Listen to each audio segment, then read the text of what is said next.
Jean-Paul, thank you for your time. Firstly, congratulations on being named one of the 4 finalists for the 2015 New South Wales Senior Australian of the Year.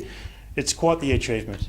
It's a fantastic honour for me. You don't really realise the work you do until when you get an award like this. It makes you look back, and there's been some fantastic successes for art in health. You've been named alongside some fairly distinguished people in their own right.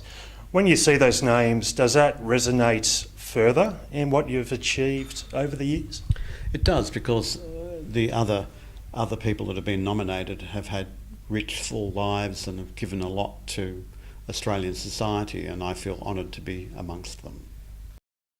You created the Humour Foundation and the Clown Doctor program in 1996. How important is humour therapy for children when they're in hospital and going through adversity?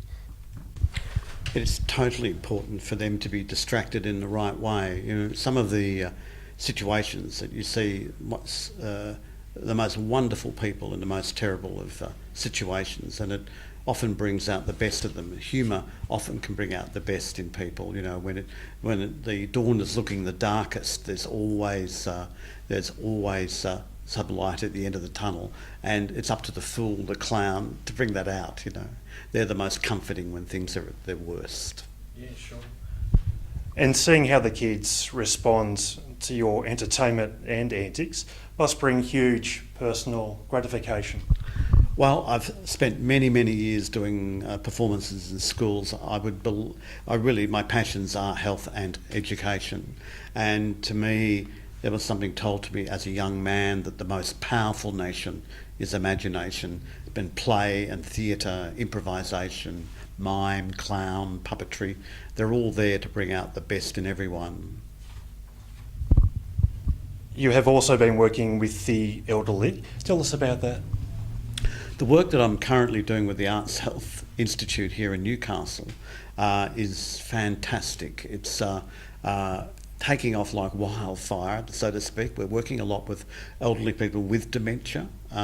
We have currently 72 performers in over 90 aged care facilities around the country, working predominantly in high care dementia, but also right throughout the aged care facilities.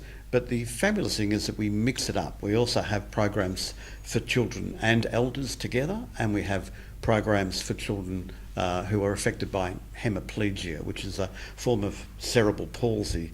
It's called the Amazing Magic Club, and children are taught a series of magic tricks that engages the hand that's affected by the hemiplegia, and the successes have been fantastic. So how has the response been from these patients who are suffering from dementia in these programs? Well, it's funny, the word patients isn't something that we use because they're often doing activities outside of a hospital environment. These are children that are normally isolated when we're talking about hemiplegia. Often they've got the right or left side of their body affected by the stroke. They're not very well coordinated. They stand out in a crowd. And the phenomenal thing is when you bring 14 of them together, suddenly they feel they're not alone. They're like a family, and they're very tribal. By the time performance night comes together and they step on stage, it's a very empowering moment for them, their parents and friends and relatives. Yeah, terrific. Your resume of work is very broad and always evolving. Looking back, is there one particular aspect that you're most proud of?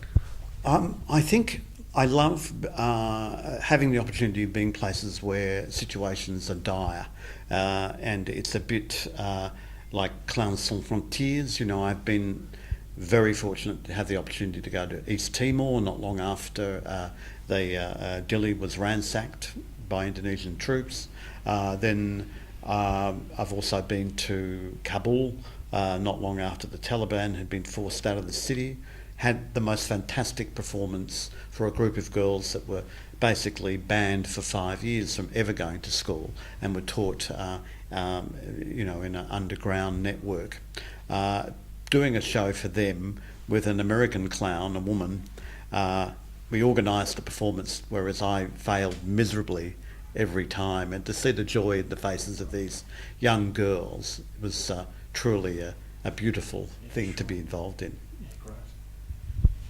You maintain the belief that laughter is the best medicine. You have even wrote a book named exactly that. What makes laughter the best medicine?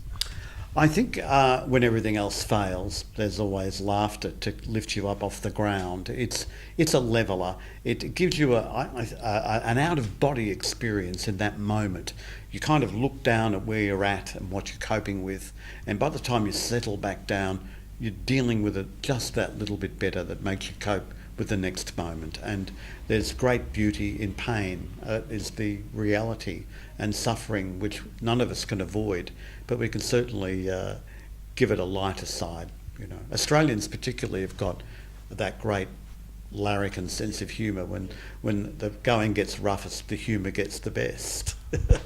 I was going to say, out of the various cultures and countries, do you think the Aussies embrace that mentality the best? I wouldn't say it's the best. I think because of the way we were created, being an isolated country in its early days of settlement, you were by yourself and your closest neighbour was, 60, 70 miles away. You had to be resourceful. Anyone that's read A Fortunate Life will see the humour in that book as well as the tragedy. And I think all universal mankind has got that resilience. Doesn't matter what the culture is, the humour is strongest. I find the Afghans have a similar stoic sense of humour to the Australians. What's next on the to-do list? There's so much to do, and hopefully a lot of time. When you're only 63, and some people may think that's old, and to tell you the truth, when I got Senior Australian of the Year, I thought, I'm an imposter because I'm hanging out with people in their early hundreds. One of them is 37 years older than me. So I feel like, shouldn't it be Young Australian of the Year? I was going to say, does retirement feature in there anywhere? No, you'd have to bury me to retire me. As long as I'm fit and able and playful, I'll keep going. It's the imagination's eternal. The body just has to follow along. Yep. There's that trip I did recently to the Himalaya to honour the work of Sir Edmund Hillary. We visited 18 schools over 3 months. At times it was extremely torrid, but the trip was incredibly worth it just to see the faces on those children and their parents and grandparents and teachers, and so it was lovely to be able to honour him that way. One of my great heroes. Yeah.